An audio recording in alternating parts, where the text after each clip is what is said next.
Hai, nama saya Nur Syafiqah. Hari ini saya nak membentangkan tentang doktrin pengasingan kuasa dan badan perundangan. Doktrin pengasingan kuasa ialah satu doktrin dalam pemerintahan demokrasi yang mengasingkan urusan dalam negara. Doktrin pengasingan kuasa terbahagi pada 3 iaitu badan kehakiman, badan eksekutif dan badan perundangan. Pengasingan kuasa ini dilaksanakan di peringkat kerajaan persekutuan dan kerajaan negeri. Badan perundangan sebagai penggubal undang-undang yang dipastikan oleh badan eksekutif, manakala badan kehakiman berfungsi sebagai mentafsir undang-undang berkenaan sama ada selari dengan kehendak perlembagaan. Tujuan pengasingan kuasa ini ialah untuk memastikan ketidakwujudan pemusatan kuasa yang melampau kepada sesuatu entiti badan kuasa yang terlibat. Doktrin ini dapat mewujudkan dan mengekalkan kepimpinan, kebebasan sebenar dan menghindari kemarajalelaan dengan cara membahagikan kuasa untuk mewujudkan periksa dan imbang antara kuasa. Kuasa menggubal undang-undang di peringkat kerajaan persekutuan terletak pada Parlimen. Di peringkat negeri, kuasa dipegang oleh badan perundangan negeri masing-masing. Ahlinya dipilih oleh rakyat melalui pilihan raya yang diadakan setiap 5 tahun. Terdapat 3 ahli daripada pegawai ex officio, iaitu Setiausaha Kerajaan Negeri, Penasihat Undang-Undang Negeri, Pegawai Kewangan Negeri.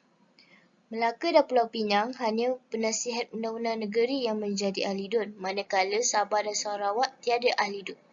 Parlimen berperanan untuk meluluskan undang-undang di peringkat persekutuan, membuat binaan undang-undang persekutuan sedia ada, menyemak dasar kerajaan dan meluluskan perbelanjaan kerajaan. Parlimen ini berjalan selama 5 tahun dari tarikh mesyuarat pertama selepas pilihan raya umum. Parlimen akan dibubar pada penghujung 5 tahun dalam masa 60 hari dari tarikh pembubaran. Pilihan raya umum diadakan untuk memilih wakil Dewan Rakyat yang baharu. Parlimen Malaysia terdiri daripada 3 komponen. Yang pertama ialah Yang di-Pertuan Agong. Beliau boleh memanggil Parlimen untuk bersidang dalam masa 6 bulan dan memberhentikan atau membubar Parlimen. Yang kedua ialah Dewan Negara. Dewan ini terdiri pada 26 ahli yang dipilih oleh DUN mewakili negeri, iaitu 2 orang setiap negeri, dan 44 ahli dilantik oleh YDPA atas nasihat Perdana Menteri. Untuk menjadi ahli, calon mestilah warga negara Malaysia, berumur kurang 30 tahun, waras fikiran, bukan muflis dan tiada rekod jenayah. Jawatan dipegang selama 1 penggal dan boleh disabung 1 penggal lagi. Setiap ahli mesti mengangkat sumpah di hadapan Yang di-Pertuan Dewan Negara. Parlimen boleh dengan undang-undang menambah bilangan ahli setiap negeri sehingga 3 orang, membuat peruntukan agar ahli dipilih dengan undi terus, mengurangkan bilangan ahli atau menghapus ahli yang dilantik. Dewan Negara perlu memilih seorang daripada ahli menjadi Yang di-Pertua Dewan Negara dan Timbalan Yang di-Pertua Dewan Negara. Yang di-Pertua Dewan Negara dan Timbalan memastikan perjalanan mesyuarat berjalan lancar mengikut peraturan. Tugas Yang di-Pertua Dewan Negara. Yang pertama ialah mengawasi perjalanan mesyuarat agar berjalan lancar, memastikan perbahasan berkaitan dengan perkara yang dibahas, membuat keputusan mengenai peraturan mesyuarat jika berlaku perbalahan. Tugas Dewan Negara. Yang pertama ialah boleh memulakan sesuatu rang undang-undang kecuali undang-undang kewangan. Yang kedua, membahas rang undang-undang yang diluluskan oleh Dewan Rakyat. Yang ketiga, menangguh rang undang-undang yang diluluskan oleh Dewan Rakyat tetapi tidak berkuasa menolak. Yang keempat ialah tidak boleh meminda rang undang-undang jika pindaan tidak diterima Dewan Rakyat. Komponen terakhir Parlimen ialah Dewan Rakyat. Setiap ahli mewakili satu kawasan pilihan raya dan memegang jawatan selama 5 tahun.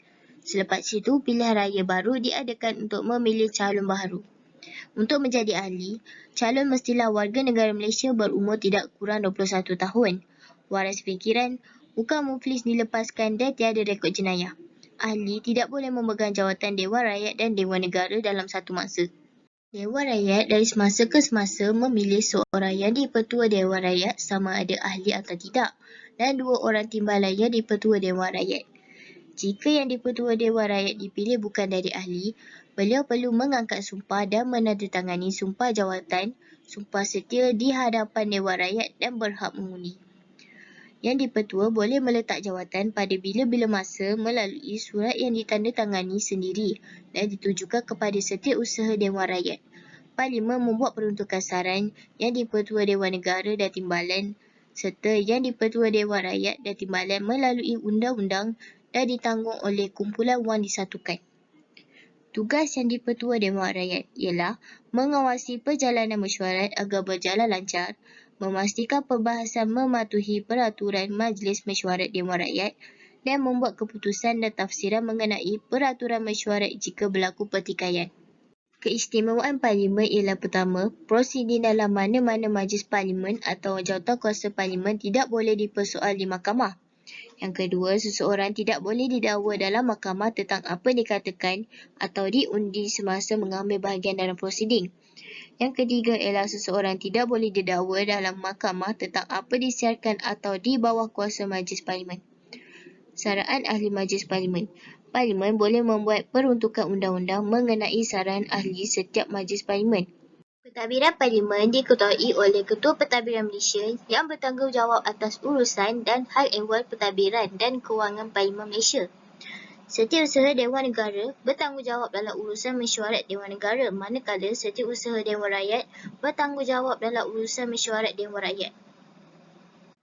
Ahli boleh hilang kelayakan jika memperoleh kewarganegaraan asing, telah sabit kesalahan jenayah oleh mana-mana mahkamah dihukum penjara tidak kurang 1 tahun atau denda tidak kurang RM2,000, tidak hadir dalam persidangan Parlimen selama 6 bulan berturut-turut tanpa izin Parlimen, tidak sempurna akal, diisytihar muflis belum dilepaskan, melakukan apa-apa kesalahan pilihan raya dan disabit.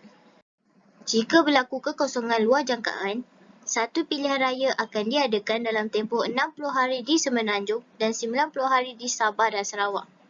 Jika kekosongan 2 tahun sebelum pembubaran Parlimen, kekosongan tidak boleh diisi kecuali untuk membentuk majoriti. Persidangan Parlimen mula setelah dibuka oleh Yang di-Pertuan Agong. Jarak masa satu persidangan dengan persidangan harus tidak selang lebih 6 bulan. Semua persidangan disusun dalam takwim Parlimen yang dibahagikan kepada 5 penggal. Persidangan berlangsung selama 3 minggu bagi Dewan Rakyat dan 2 minggu bagi Dewan Negara. Setiap penggal terdapat 3 atau 4 kali mesyuarat. 2 mesyuarat penting ialah membahas titah ucapan baginda Yang di-Pertua Agong dan membentang belanjawan tahunan.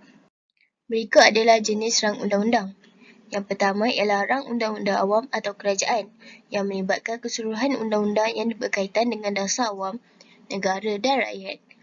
Yang kedua ialah rang undang-undang persendirian yang melibatkan rakyat, pertubuhan, persatuan atau perbadanan, bercorak tempatan atau persendirian yang tidak melibatkan semua lapisan masyarakat.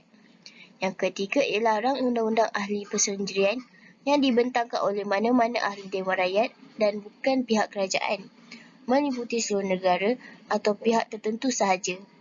Dan yang terakhir ialah rang undang-undang hybrid, iaitu undang-undang campuran yang dikemukakan oleh ahli kerajaan atau bukan kerajaan yang pada pandangan Yang di-Pertua Dewan Rakyat mempunyai kepentingan tertentu. Undian di Parlimen. Yang pertama ialah undi suara berdasarkan suara ahli Parlimen dan yang terakhir ialah undi belah bagi yang memerlukan kiraan undi setiap wakil rakyat secara individu. Seterusnya ialah jawatan di Dewan Rakyat. Yang pertama ialah Ketua Majlis, iaitu Ketua Parti yang memerintah. Beliau menentukan tarikh mengadakan mesyuarat. Yang kedua ialah Ketua Whip, ahli Parlimen yang dilantik oleh parti untuk menentukan kehadiran atau menyokong sesuatu usul. Dan yang terakhir ialah Ketua Pembangkang yang dilantik daripada kalangan ahli parti pembangkang untuk mengetuai parti pembangkang. Jawatan kuasa Parlimen. Yang pertama ialah jawatan kuasa Dewan, iaitu penasihat kepada Yang di-Pertua atas segala perkara berkaitan dan keselesaan ahli Majlis Parlimen. Yang kedua, jawatan kuasa peraturan mesyuarat yang bertanggungjawab berkaitan dengan peraturan-peraturan mesyuarat Majlis Parlimen. Yang ketiga, jawatan kuasa pemilih, iaitu bertanggungjawab memilih ahli-ahli untuk jawatan kuasa Majlis Parlimen. Keempat, jawatan kuasa hak dan kebebasan, iaitu menimbang perkara yang diserahkan kepadanya dan mengeluarkan pernyataan tentang perkara itu kepada Majlis Parlimen. Dan yang terakhir ialah jawatan kuasa kira-kira wang negara, iaitu memastikan accountability pengurusan wang awam oleh pegawai awam. Fungsi-fungsi Parlimen ialah melulus dan meminda undang-undang persekutuan, memeriksa dasar-dasar kerajaan, meluluskan bajet kerajaan dan cadangan cukai baharu, menjadi forum untuk membicarakan perkara-perkara berkaitan kepentingan orang ramai. Dewan Undangan Negeri terdiri daripada Sultan dan Ahli DUN. Ahli DUN dipilih melalui proses pilihan raya dan kekal selama 5 tahun jika tiada pembubaran dalam waktu itu. Yang di-Pertua Negeri atau Sultan boleh membubar DUN dan pilihan raya akan diadakan selama 60 hari dari tarikh pembubaran. Fungsi DUN ialah menjaga kedaulatan perlembagaan, hak berperlembagaan dan rakyat. Kedua ialah menjadi arena tumpuan memeriksa, mengkritik dasar-dasar dan pelaksanaan rancangan kerajaan, meluluskan pembekalan dan melantik jawatan kuasa pilihan untuk siasatan melalui perbicaraan awam dan laporan. Kuasa baki perundangan ialah membuat undang-undang mengenai apa-apa perkara yang tidak disebut dalam mana-mana senarai dalam jadual ke-9. Sekian, terima kasih.